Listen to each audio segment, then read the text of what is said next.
All right, so here is a backstroke transition video. This is the transition stroke into the wall, and we'll let it play through slow-mo and try to ignore the problems with my backstroke.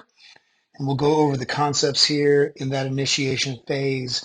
So what we really want here is we really want to load this up, right?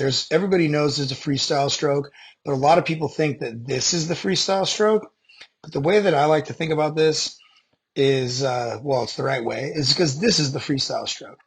So the transition stroke that takes you from backstroke onto your stomach is freestyle because when you grab here, you're pulling and your hip is rotating towards the stroke side. So I'm grabbing with in this situation, I'm grabbing with my left arm and then my hip is rotating to the left. All right, so you can see that connection right there with the kick. That top leg kicks forward right here in the bottom.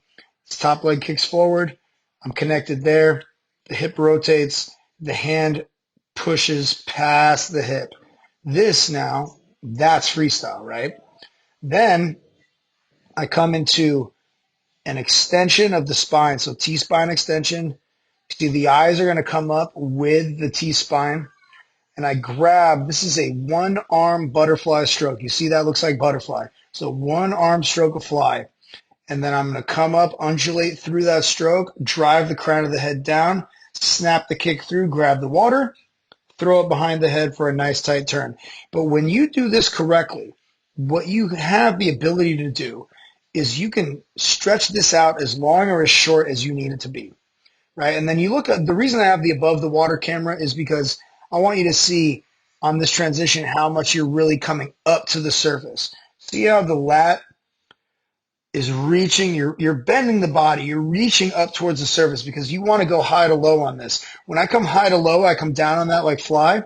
I'm carrying speed through this next phase because the water now is pushing me forwards, right? Then I hit that elbow, that high elbow catch. I come up and I dive into this butterfly stroke. So it's a stroke of free, the transition stroke of free, stroke of fly, snap back kick through, throw your hips over into the turn.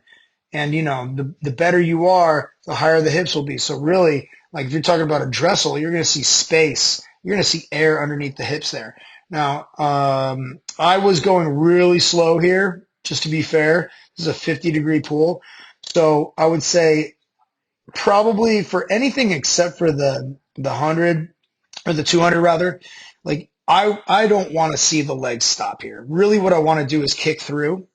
So maintain the flutter kick until it's actually time to hit the dolphin kick, right? But if I'm doing the 200 and I'm really stretching everything out and connecting well, I don't need to necessarily kick through if I'm going to come off the wall aggressively, right? And I expect you to come off the wall aggressively.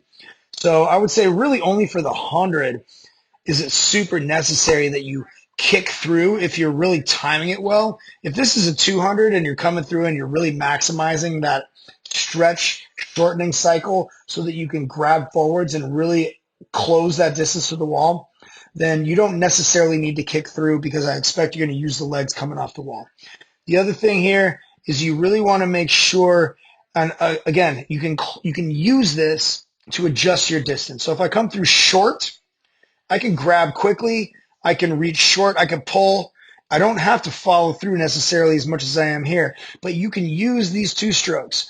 So the freestyle stroke and then the single arm fly stroke. You can use those two strokes to really tailor your approach to the wall for wherever it is that you are coming under the flags. So if you have the ability to stretch out both of these strokes at will, then you can maintain speed through the entire sequence.